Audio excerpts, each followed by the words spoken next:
Eu sei o significado disso, como eu disse há pouco. Porque eu sou de Jesus desde os 18 anos de idade, de todo o meu coração. Nunca brinquei de evangelho, nem de servir a Deus. Já nasci na fé vendo escândalos e escândalos. Escândalos mesmo. Mas não vou narrar, são impensáveis os que eu vi assim que eu me converti. Já vi meu pai lidando com bandidos, estelionatários, missionária holandesa roubando milhões na Holanda, dizendo que era para os índios do Brasil, e construindo iates e casas para ela, e amantes, e harém. Já nasci, me converti, 15 dias depois, essa era a bomba lá na minha casa. E tudo passando por dentro da minha casa, porque meu pai era aquela praça de atendimentos. E só foi isso. Com 6 meses de fé eu já estava lidando com as coisas mais impensáveis. Que 6 meses antes eu lá na minha loucura com os hippies e os jiu-jiteiros e todo mundo, não podia nem imaginar que 6 meses depois, só porque eu me converter, eu ia estar dentro de um banditismo que eu não via antes aonde eu andava. Bom, passei vendo isso a vida inteira, isso nunca me afetou. Eu continuava pregando com paixão, com ardência, atendendo as pessoas. Minha vida era gente carente e atendendo-as e pregando o Evangelho. Até que depois de muitos anos, chegamos em 1991, eu já era uma figura pública no Brasil inteiro há muito tempo. Eu fui escolhido por aclamação para ser presidente da Associação Evangélica Brasileira, que se constituiu em torno daquilo que eu fazia naturalmente e cresceu e se tornou uma representação expressiva no Brasil na década de 70. Respeitada pelos governos, pelas autoridades, por todo mundo, pela mídia. Pois bem, naquele período, eu passei a ser a praça do Brasil inteiro, de todas as podridões. E era tanta podridão, tanto homicídio sobre homicídio, tanta mentira, tanto engano, tanta tentativa de destruir o outro para ficar com o que era dele, tanta maledicência, tanto diabo, tanta ameaça de morte, tanto dossiê trocado, tanta gente sendo visitada em casa por capangas desses líderes para dizer: se abrir a boca morre. Isso tudo chegava lá todos os dias, de todos os lugares. Quando nós chegamos em 1994, eu continuava crente. Mas o meu olhar tinha ficado tão poluído por aquilo tudo, que eu perdi completamente a esperança. E eu não tinha ainda dentro do meu coração a decisão firmada de deixar o movimento evangélico e me tornar um cristão pregador da palavra, mas sem vínculo com isso. Era quase inconcebível ainda para mim. E eu comecei a orar, pedir a Deus que me salvasse daquilo, porque eu estava morrendo dentro daquilo ali. Os caminhos que aconteceram depois foram todos responsabilidade minha, de mais ninguém. Mas hoje, 15 anos depois, eu olho para trás e eu vejo como toda aquela calamidade foi um mal, a calamidade que eu digo, a que eu pratiquei saindo do processo atabalhoadamente, e erradamente, e pecaminosamente. Mas aquele mal eu hoje vejo e interpreto como o Velho Testamento interpreta certas coisas, quando diz: aquele mal, todavia, vinha da parte do Senhor. Porque se não fosse aquele mal que veio da parte do Senhor sobre a minha vida, eu teria ficado morto, sem esperança. Eu não estaria hoje aqui com 18 anos de paixão existencial revivida no meu ser, pregando o Evangelho. E o texto que eu vou ler para você aqui, em Lucas, no capítulo 24, do verso 13 em diante, nos narra um episódio existencial semelhante. Porque os discípulos de Jesus, os apóstolos e os discípulos, depois que a cruz aconteceu, como todos eles Por mais que Jesus dissesse, o Filho do Homem vai ser morto, antes humilhado, espezinhado, destituído, degradado, e depois morto e crucificado, e ressuscitará no terceiro dia. Apesar dessas repetições de Jesus, a ideologia religiosa fomentada na alma deles, que já era parte do inconsciente coletivo de Israel, que crescera no exílio em Babilônia e que só aumentara no período intertestamental a ideologia de que o Messias Salvador soberano, general político, o Davi Messias, num generalato poderoso e invencível, libertaria Israel e instituiria o reino visível e político de Deus no mundo.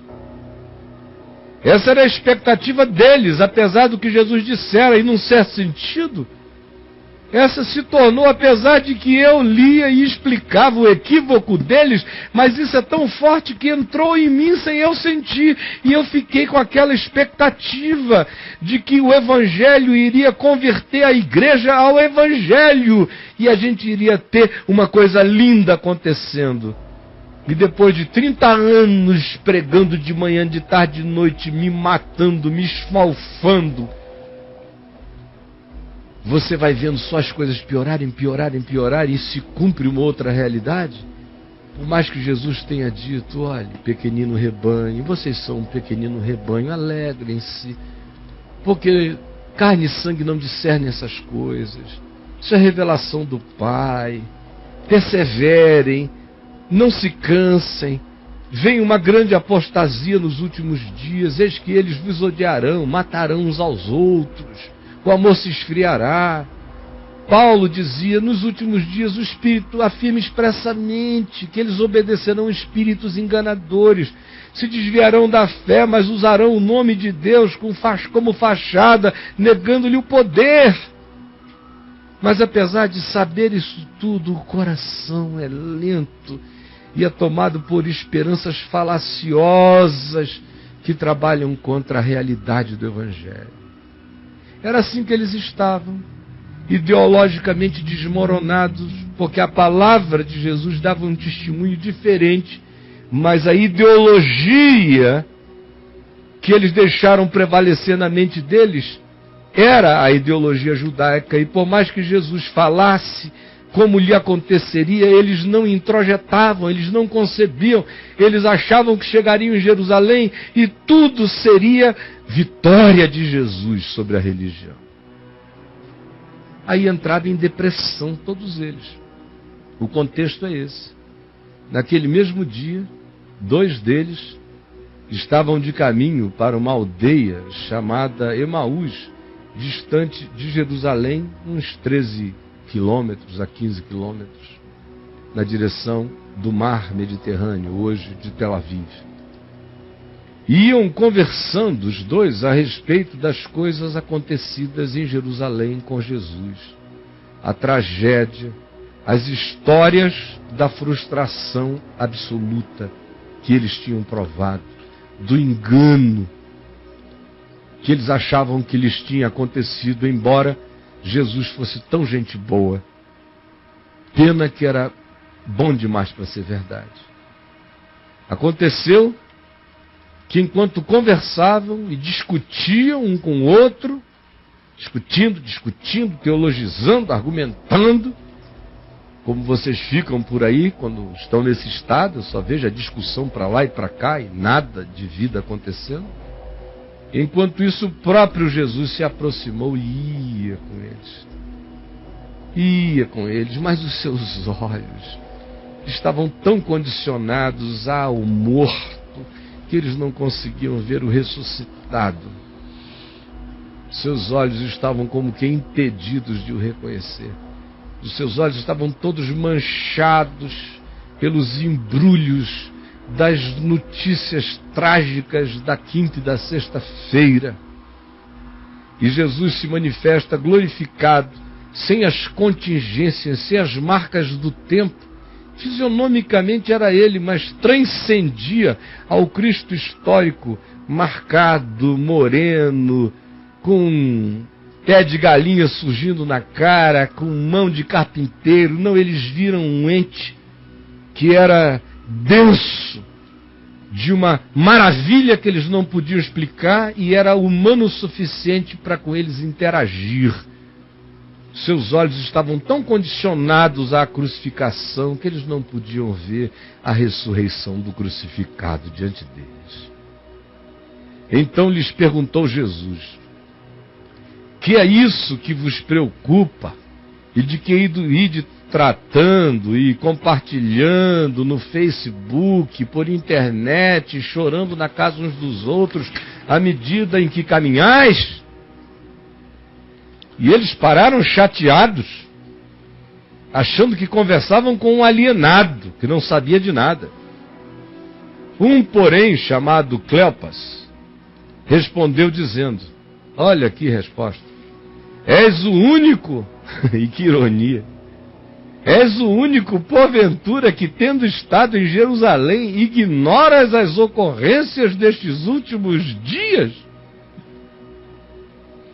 Perguntando isso a Jesus, mas a mente fica tão cega pela decepção, pela desilusão, pelas frustrações ideológicas, pelo sonho teológico que não se consumou, pela estratégia de expansão da fé que não se realizou, pela qualificação de discípulos que não aconteceu, pelo testemunho do Evangelho que é cada dia blasfemado na vida daqueles que são verdadeiras apostasias andantes. O choque é esse. O deles era: tudo que a gente creu não era verdade. E agora ainda vem você andando de Jerusalém. Onde é que você estava em Jerusalém? Escondido? Sepultado? Alienado? Para não saber o que aconteceu lá? Jesus, porém, lhes respondeu. Olha a resposta de Jesus. É uma ironia linda. Que ironia divina, maravilhosa. Quais? És o único, porventura, que tendo estado em Jerusalém, ignoras as ocorrências desses últimos dias? E Jesus lhes respondeu: quais? Vocês estão falando de quê? Aí eles explicaram. As notícias de sexta-feira. Que aconteceu a Jesus, o Nazareno, que era varão poderoso, profeta, poderoso em obras e palavras diante de Deus e de todo o povo. Você não sabe, não viu? E como os principais sacerdotes, essa corja safada, e as nossas autoridades religiosas o entregaram para ser condenado à morte e o crucificaram. Você não viu? Não leu o jornal de sexta-feira ou de sábado de manhã? Jerusalem Post, primeira página. Ora, nós esperávamos que fosse ele quem havia de nos redimir, e a Israel. Mas depois de tudo isto que lhe aconteceu, e já é este o terceiro dia desde que tais coisas aconteceram, e nada. É verdade, também, é verdade, também. Tem um pessoalzinho aí, bem pequenininho, não pode ser levado a sério, porque Madalena foi para o mar e eu fiquei a ver navios. Mas tem uma mulher chamada Madalena que já foi possessa de 7 demônios, sabe lá o que mais. E outras mulheres são nervosas, vocês sabem, né? Deve ter sido um ataque histérico, a gente não pôde levar muito a sério. Mas é verdade que algumas das mulheres que conosco estavam nos surpreenderam hoje de manhã cedo, correndo, dizendo que foram de madrugada ao túmulo e não acharam o corpo de Jesus. E voltaram correndo, dizendo terem tido uma visão de anjos, os quais afirmaram a elas que ele está vivo. De fato, olha, é verdade que algumas mulheres, de fato, alguns dos nossos foram ao sepulcro. Dos nossos são os homens objetivos, Pedro, João, e verificaram a exatidão do que disseram as mulheres, a tumba vazia, as roupas que envolviam Jesus, ocas, ocas, ele atravessou-as e deixou tudo oco. E o pano que estivera sobre a face dobrado e posto no lugar à parte, elas se encontraram o casulo milagroso. Ele não se debateu, atravessou. De fato, eles voltaram dizendo que viram isto. Você veja como fatos podem ser esmagados por emoções, por sensações, por frustrações, por desânimos, por ideologias que não se cumprem e que a gente as experimenta com aquela esperança de quem acha que aquilo é vontade de Deus, promessa de Deus, e elas sucumbem. Podem produzir no coração da gente coisas que nem os fatos desmontam, nem os fatos dissolvem. Até os fatos ficam relativizados por esse torpor da desesperança que tomou conta do coração, como você, que vem aqui cheio de todo esse desânimo de Cleopas, do outro e dos discípulos, frustrado, o evangelho não aconteceu, dialoga com Jesus e não percebe, a presença dele está aqui todo dia, toda hora, e você não discerne, fica ainda agarrado a falsas esperanças, vê o testemunho de gente sincera dizendo, eu vi, ele está vivo. Tem o testemunho de amigos que começam a dizer, ele está vivo. Mas o coração continua tomado pelas nuvens densas da frustração que matou no coração a esperança do Evangelho, porque o indivíduo, ao invés de crer no Evangelho, creu na sua ideologia, nas suas fanfarrice, colocou fé na sua fé e apostou nos seus caprichos. E aí entra nesse estado, que é o estado de muitos aqui. Jesus então lhes disse, e diz a você agora, ouça, nécio, insensato, atrasado de coração, de sentimentos embotados, quanto a crer em tudo que a palavra de Deus pelos profetas já dissera. Porventura não convinha que primeiro Cristo padecesse e que depois entrasse na sua glória? Não foi isso que eu também anunciei a vocês? E começando no Velho Testamento por Moisés, tudo de cabeça, claro, foi discorrendo por todos os profetas, expunha-lhes o que a seu respeito constava em toda a palavra, como era necessário que o Cristo padecesse e entrasse na sua glória. Quando se aproximaram da aldeia para onde iam, fez Jesus menção de passar adiante, mas eles o constrangeram, que é a palavra grega para febre aqui no caso. A palavra constrangeram aqui eles se aproximaram dele, tentando provocar nele aquela febre da estada, como se ele estivesse febril. Não vai não será bom para ti. Foi um constrangimento, como quem acolhe alguém que precisa descansar, quando na realidade eles é que precisavam do descanso que aquela presença lhes trazia. Eles o constrangeram dizendo, fica conosco, porque é tarde e o dia já declina. Aí Jesus entrou para ficar com eles. E aconteceu que quando estavam à mesa, tomando Jesus o pão, o abençoou, e tendo-o partido, lhes deu. E então, quando eles viram aquele gesto, aquele movimento, os olhos deles se desembotaram. E eles viram, e o reconheceram, mas ele então desapareceu da presença deles. Eles teriam que aprender a andar com ele em espírito e em verdade. E disseram, pois, um ao outro, porventura, não nos ardia o coração quando ele pelo caminho nos falava, quando nos expunha as Escrituras? Como vem acontecendo com você todo esse tempo aí caminhando, lutando contra o Evangelho, se agarrando às suas mágoas e frustrações, mas você tem que admitir que dia a dia aqui o seu coração tem ardido quando ele, não eu, anuncia a palavra que pelo Espírito Santo chega até você. E na mesma hora, levantando-se, voltaram para Jerusalém, onde acharam reunidos os 11, outros com eles, os quais diziam: o Senhor ressuscitou e já apareceu a Pedro. Então os dois contaram o que lhes acontecera no caminho, e como fora por eles reconhecidos no partir do pão. E é nesse ajuntamento agora, de os pouquinhos começando a dar testemunho da ressurreição do Jesus vivo, que a bomba vai crescendo para explodir em graça, em nome de Jesus. Senhor, que a tua palavra tenha chegado aonde cada um está,